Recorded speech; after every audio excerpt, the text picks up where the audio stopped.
Sikiza wewe pala. Mwenye umekaa unaangalia watu wengine wakiendelea na wewe umekaa tu. Wewe ni katika maisha huko hapa kusindikiza watu kwenye mafanikio. Kaa jifikirie. Fikiria nini unataka katika maisha. Wacha ujinga. Hakuna maisha ya rahisi katika hii dunia.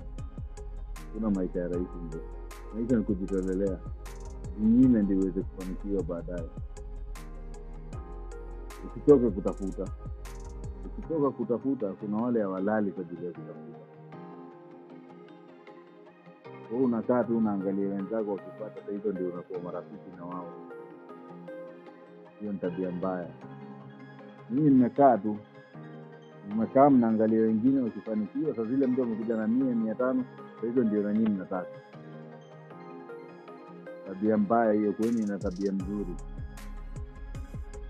Watu mmekaa tu vijiweni, hamna kitu cha kufanya. Watu wengine wakienda makazi zao, ndio nyinyi mnakaa mnawangojea. Ni baie hii, nipe hii.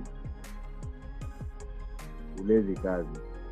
Na wengi wenyu nyinyi wenye mnapenda kukaa. Mnapenda kukaa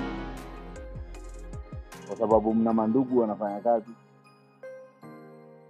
Wacha nikupe siri moja mzee.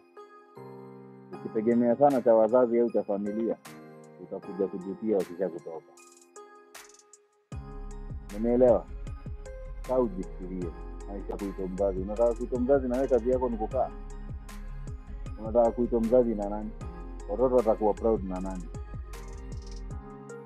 Pala unajiekelea kwenye akili, unajiambia tu siku moja maisha yatatiki. Maisha yatatiki na wewe umekaa tu. Kuna wenzako kila siku asubuhi wanaamka. Wanaenda kutafuta kazi. Wanafanya kazi ya mjengo, wanateseka huko, wanagongo na manyundo. Wewe umekaa unangoja hao wametoka kuhustle wakuje wakupatie 100.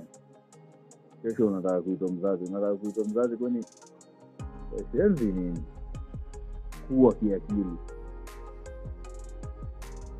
Na wacha nikwambie kitu kingine. Mafanikio hapa duniani si rahisi.